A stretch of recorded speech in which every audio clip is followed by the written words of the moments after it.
Hello, hello, hello. Just get settled in. So I hope the wind isn't an issue.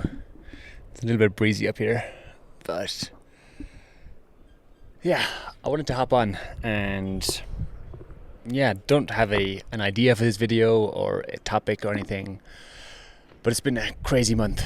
So I want to just come on and really just kind of have a conversation. I had a talk with a buddy today, and it's so nice to speak with other traders, and it's something that I don't do enough, and I really appreciate being able to have conversations with traders. So that is my intention for today, just to have a chat. I'll be the one doing the talking, but I think what I'll do is I'll leave my email or something down below, so that if anyone wants to go back and forth, we can actually communicate, because God forbid I put my Instagram or something, you will not see a response on there. I'm one of the few people who create content that does not have the applications downloaded, so I don't have YouTube or Instagram on my phone, and I would like to keep it that way.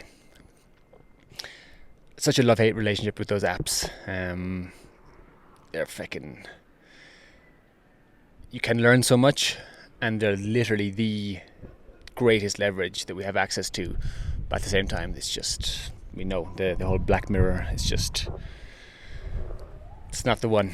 But I was going to say proud. Proud is probably the word. Proud isn't the best thing to be, but very happy that my screen time is down to like an hour and a half average per week, and that's over the last few weeks as well. So I'm aiming to keep it like that. But still, like you have just 40 minutes sometimes. You just sit there, or an hour goes past, and it's just, it can be entertaining. Of course, it is entertaining, but just the feeling afterward is just shit. So I do want to Mambe, but I'll hang on a bit. So where do we start? So today's NFP Friday, and lots of lessons came for me today.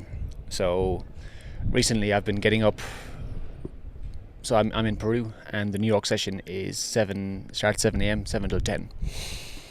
And over recently, I don't know how long it's been, last few months, been getting up and going to the gym before trading. That means then the days that I need to train, I'll hit a workout before trading, and the days that I don't need to train, I won't, obviously.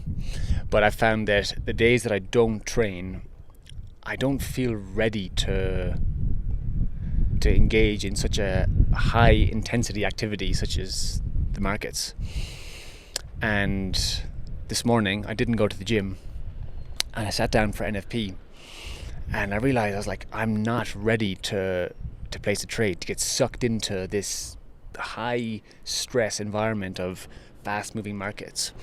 And the example is, of course, because NFP is more extreme, as we all know, but that example, or that reality, should exist for every day. And what I mean is, like, I shouldn't be trading. Like, if today I don't feel ready to trade because I know that my nervous system doesn't feel ready, I shouldn't do that any day. Every day is NFP day, technically, because every day is a high stress environment. So big eye opener for me that, and I was chatting with my buddy, shout out Plev, talking about how he sometimes goes for a run in the morning before the charts, and it doesn't have to be a long run. He says just go for like 2 kilometers or something like that, but it's just enough to stimulate the nervous system, enough to wake us up, because we've all been there. Fucking wake up in the morning, sometimes opening our laptop in bed. I do not do that anymore, thank God, but many a time I'm still doing it half asleep, so it's the same thing. Like, you just wake up tired and trade, and we just cannot do that. We were talking today about how imagine if we were trading in a hedge fund, or if we were employed by somebody. There's no way in hell that we would do that. Like, if we had to rock up to the office to trade, or the trading floor, we wouldn't allow us, or we wouldn't be in a situation where we're doing that. We'd at least get up, have a shower, get ready, go to work. We have the freedom to do it as traders, but it doesn't mean that we should. You know what I mean? Just because you can doesn't mean you should. And it's difficult when you have no boss, no one telling you to do that. But as traders, as we all know, we got to wear all the hats. The boss hat is one of those hats, and just being responsible and not taking it lightly, not being too laxed about it, because we're taking part in what I deem is literally I would say one of the best professions there is, aside from the monetary amount, which is, I think, the best monetary. Like, I don't know any other profession where you can multiply your money as much as in trading. But even apart from that, like, there's so much personal growth and life lessons, and we just develop so much as an individual, as a human, or consciousness, so much from trading. And then on top of that, cherry on the cake is it's literally the highest earner out of everything as well. So we're so blessed to be taking part in something like trading. We have to pay our dues. We have to do what's required. Like, yes, trading can technically be a system where we can, no matter, like, I know now that even if I'm down to my last 100 quid, I'm fine, because I can multiply that. And it's a skill that once we learn, we'll never unlearn. And it's flipping amazing. But with that comes the reverence or the respect that we have to have for the markets. And one of those things is showing up prepared. It's getting enough sleep. It's regulating our nervous system to be able to deal with the markets. I just said a word there, reverence. And what I realized was that, so over this past month, for some context, last month I had my best month ever, 13%. This month I had my worst month of the year. And it's my first month not non-profitable in the last 11 months. So I broke my 11-month profit streak. And lots of lessons came with that. And one of the things I've been journaling on was this word reverence. That what made me profitable was when I entered the market, I came with a sense of reverence. I came with a certain level of reverence for entering that position. I was respecting the market, thinking, okay, I'm entering this position. I'm respecting the fact that I'm actually going to pull the trigger. Therefore, I'm going to place my targets, my stop and my take profit, and I'm going to leave it.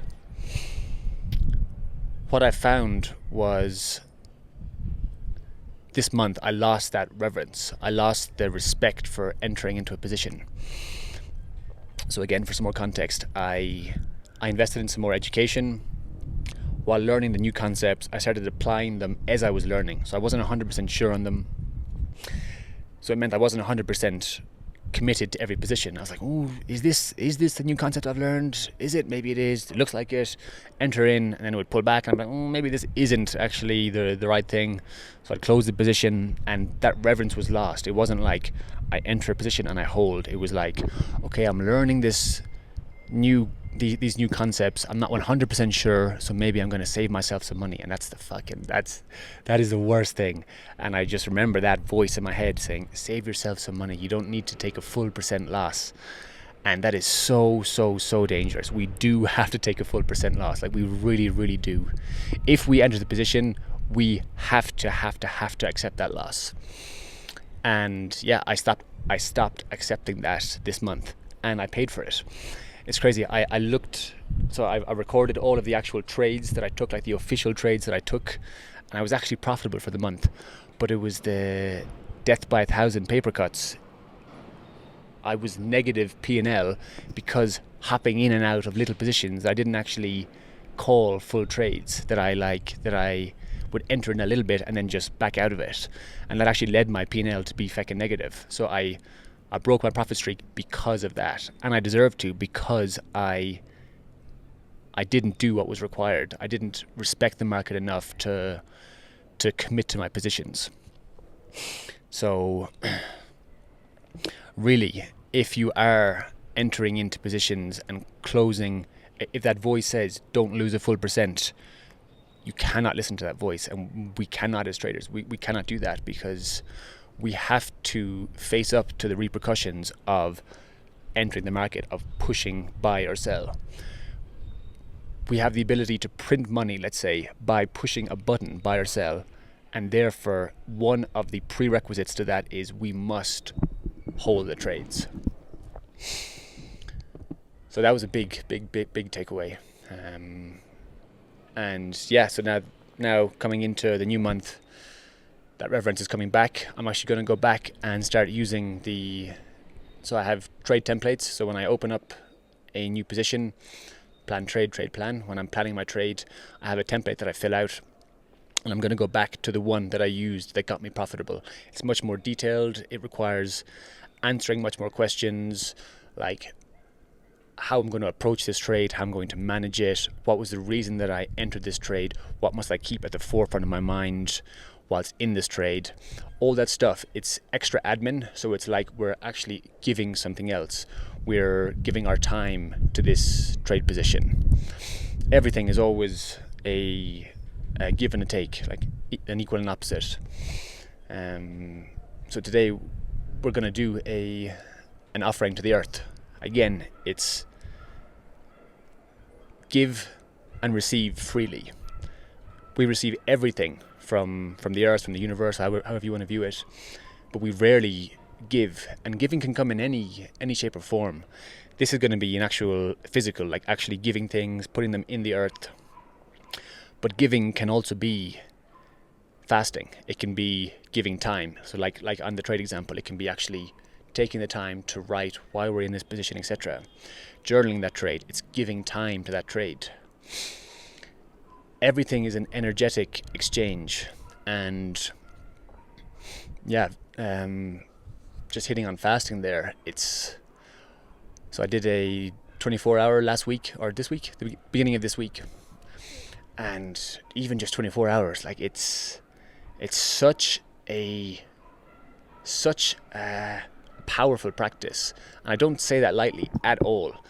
Like, there's something so beautiful about abstaining from something, and one of my, what would you call it, principles or philosophies is that a really good way to maintain our baseline in anything is to periodically or systematically fast from that. So that can be TV, it can be music, it can be food, it can be going out, anything. Just stopping doing it for a while just brings that baseline the whole way up. It's like the whole thing of, if you're always on holiday, you're not on a holiday anymore. So just taking ourselves out of holiday mode with anything, and in this case food, even for 24 hours, you just appreciate it so much more. Like just that first meal after fasting, it's just, nothing beats it. And then after a while you forget about that, and then the baseline just goes down and down and down, unless we reintroduce another fasting period. So that's just something that, a little exercise that we can do for anything.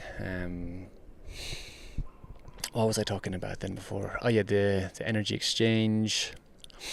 Yeah, so then we were also talking today with Plev, talking about how I've realized now that my baseline for my beliefs is $4,000 in a day. Like that's my cap, and what I have to push through, or it's actually a little bit less, because I keep having the opportunity to make 4K, and I keep messing it up. I keep doing something to self-sabotage. I keep dragging my take profit down, or just doing something to mess it up. And it's happened repeatedly, and it's been this 4K number over and over again.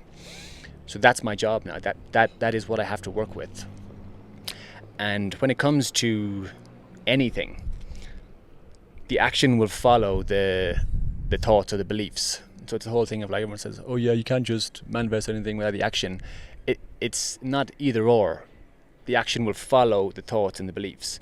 So unless I actually internally switch that belief, the action will never catch up to that. So instead of trying to make 4K, I'm switching the belief system, and then the 4K will naturally come. And it's not woo in the slightest. It's operating on multiple different levels. So like my physical body isn't yet regulated to the 4K day. Like in the past, when I've made more than $4,000 in a day over the years, was not regulated enough, so it went completely, like the next day or the next week. Now that is my job. So the way that I'm going about it is, and it definitely is no easy task, and it's much easier said than done. Oh yeah, just fucking change your beliefs. So hitting the meditation hard again, hitting breathwork hard, making sure that I'm regulating my body in terms of the gym, food, everything. That's all the easy stuff we can black and white. Do this and it will at least have some impact on that.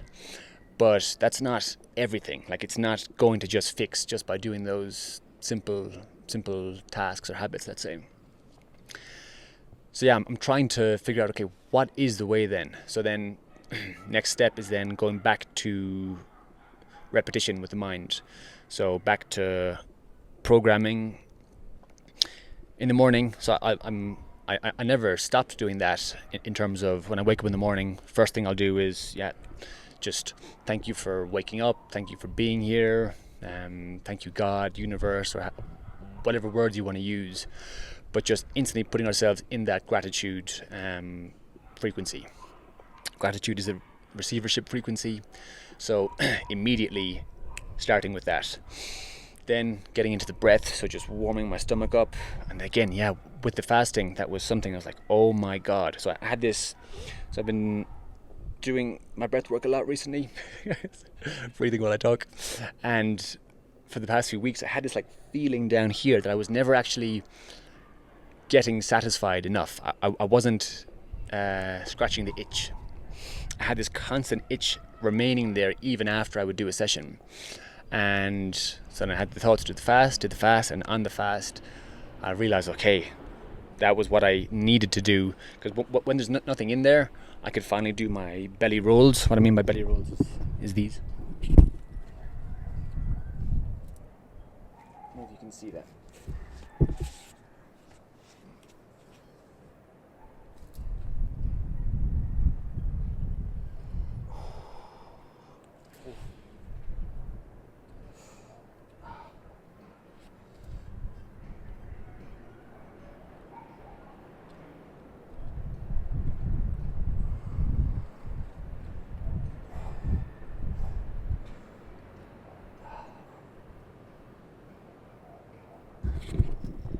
It's basically like massaging our internal organs, our diaphragm, warming it up. And when we have food in there, try and do that with food inside you, and that wasn't even doing it properly. Basically, the easiest way to do it is if you sit down on a chair and then use the pressure from your arms to push down. And you can actually use that downward pressure to push up on the diaphragm and basically just suck your tummy in. And the way that I view that, or what I see is the function of it, is literally a warm-up. Like, if you go to the gym, you warm up on the 10s before you jump to the 25s. Same way, if we wake up in the morning, very fast, we want to just smash some Wim Hof or smash some breath work. We're just completely throwing ourselves into the deep end without any grace, without any prerequisite, any warning to the body. We're just going from 0 to 100.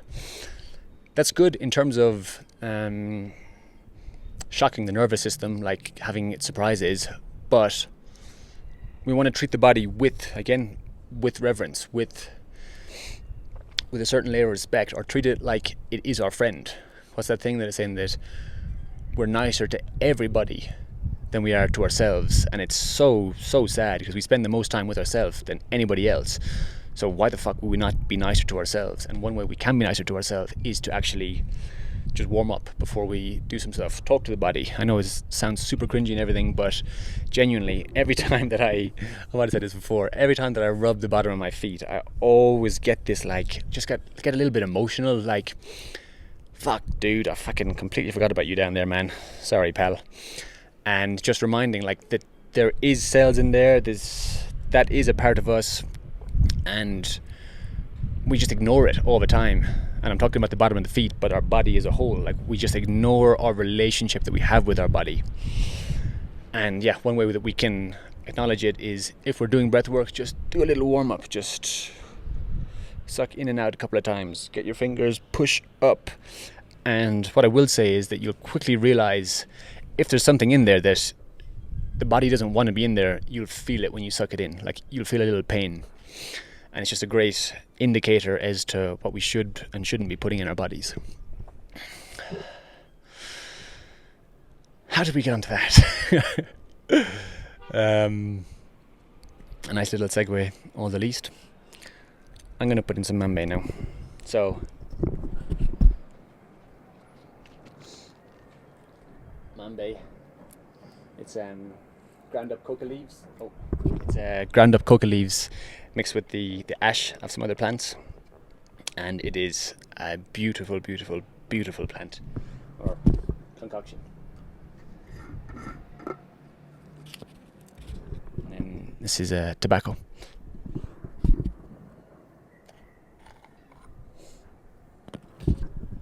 You can do some belly rolls while you wait for me to do this. Honestly, man, it's really, really nice. Like, literally, put your hands down, press on whatever you're sitting on, and just suck your stomach in, out, and then do it so you're like tensing your abs, and then suck it in as much as you can, and then lean back, and then push your belly out, push it out, and then just do whatever feels nice. Like, just imagine that you're pushing the air into different pockets of your stomach, your belly, etc.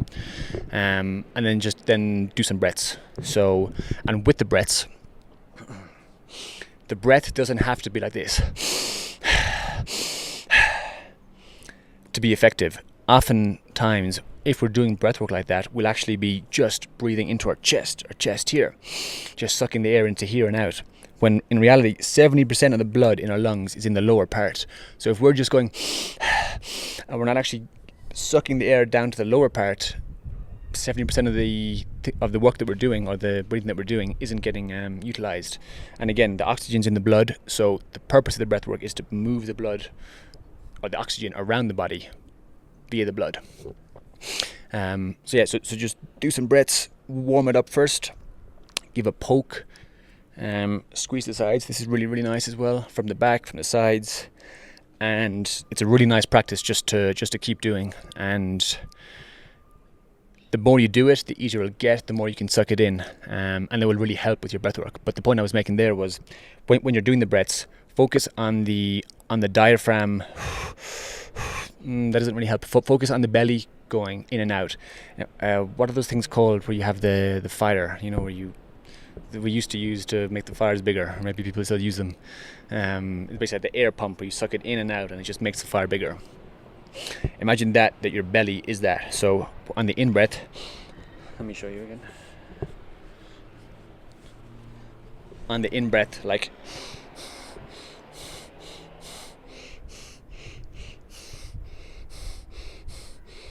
and it doesn't even have to be loud. Like, genuinely, you can do it without making a sound. And that breathing is, or tumo as well,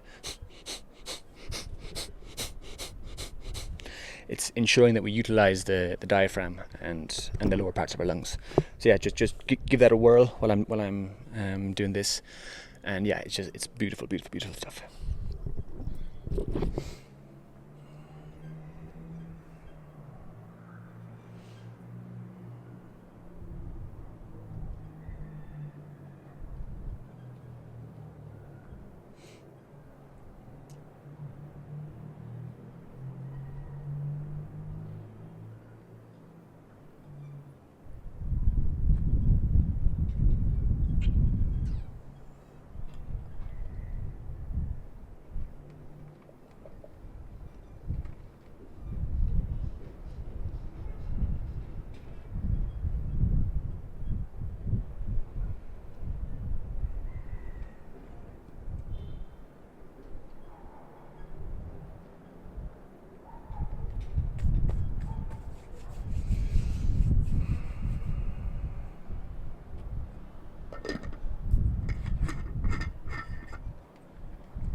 We back.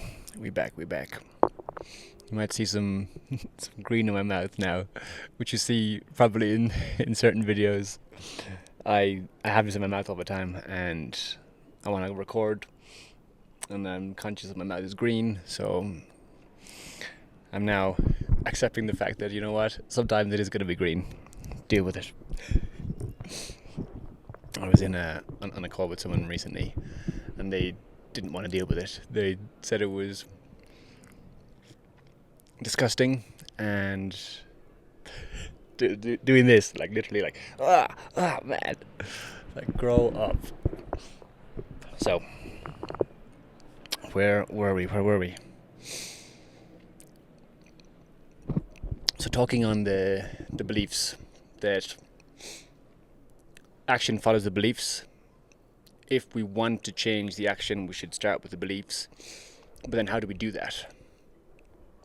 So initially, first thing in the morning, starting with the programming. So initially waking up, boom, gratitude.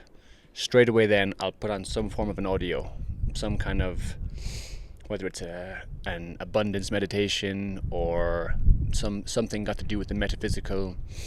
And now I'm solely limiting what I listen to. The only things I'm going to be consuming, or that I am consuming now, is stuff from like Neville Goddard, Bob Proctor, Earl Nightingale, etc. All focused and centered around like feeling is the secret, that feeling, thoughts, and how we think and how we feel dictates everything downstream. So that's why I've put stuff in the FXOS about repetition. So sections where you actually record your own voice into your phone and just listen to it over and over again, just saying the things that you wish to say.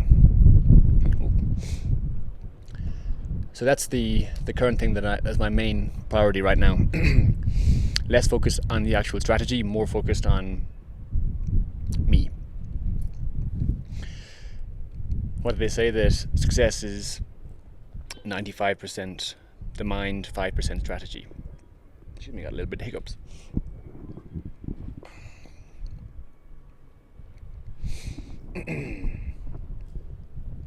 What I've been using actually is a book called Polaris. So Nick Sweeney created it. It's absolutely wicked, like genuinely a super useful resource. And it's basically, so I spent about 4 or 5 hours the other night doing it. I'm not finished it yet, but it's basically, if I was to describe it, it's about reminding yourself who you are, because we can often forget that, and especially in trading, that we have a couple of bad days, bad weeks, and we start to forget who the fuck we are. Like we start to forget that, no, you know what, I have got this. The data is brilliant for showing us that, but yeah, this resource has been brilliant. And what's really useful about it is that there's a section in there where you speak about yourself in the third person. So he, so I don't say I say he has been trading for 5.5 years. He has been consistently profitable for X amount of time. He has been doing this. He is messing up in this way. And I was able to express things about myself that I didn't want to say about myself. So much better, so much. And it's a brilliant exercise. So even if you're just journaling, just try write about yourself in the third person and just say, like if you're describing how was your day, just write it like he struggled with this. He took a trade that he knew he shouldn't have taken. He broke his rules. He knows that he should do this, but he did Y. And yeah, anyways, for me, it just liberated me massively just to say whatever I wanted to say. Stuff that I wouldn't like to admit about myself, let's say. And it enabled me to admit it, enabled me to say it. So repetition, so recording ourselves saying, I'm going to use the word affirmations, but like, I am patient. I have my setup. I only take this. Because I'm patient, I get paid. All stuff like this that we want to imprint into our mind. record ourselves saying it on our phone. If you want to add binaural beats to the background, do that just for extra subconscious penetration, just to slow the brain waves down. Start with that, just repetition. So wake up in the morning, gratitude, boom, thank you for being here. Get in straight away on the audio file, whether it's talking about metaphysical, whether it's your own voice saying it, just every single day, just retraining ourselves to listen to, just to believe what we want to believe, to listen to what we want to believe. Then in time, those actions will lead to the beliefs, and then the actions of listening to it will change the beliefs, and then the reality will catch up with those actions. Yeah. Then I guess the last thing is, we were talking about prop firm accounts, and basically my buddy, he has got funded over 250k in the last 6 weeks and doesn't have access to any of the accounts. And just because of these stupid rules that they have, like he'll pass it and there'll be like the martingale rule or a different variation of that. All which, yeah, they're in the contracts, but they're sly, like they're really sneaky. And we were discussing about how those being present,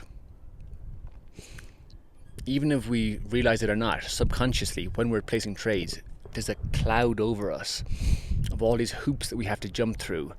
And it's almost like we're not trading normally anymore. We're trading a prop firm account. And you've probably experienced this as well, that it's a completely different mindset, and everything is just different. And you process a withdrawal, and then if the next trade is a loss, you're in drawdown. It's like, what do you mean you're in drawdown? Like, on a personal account, you take a trade, you make a withdrawal, you lose a trade, you're not in drawdown, you just lost a bit of money. That means the next trade you take, you can still withdraw 30% of that. So that's what I'm literally today just deposited funds into a new personal account. I'm going to put a lot more focus towards that. So put the prop firms on the back end and put more focus on growing and scaling personal accounts. So I'll check back in and see how that's going. But really, I've had the thought to do it for so long now, to put the more emphasis on this.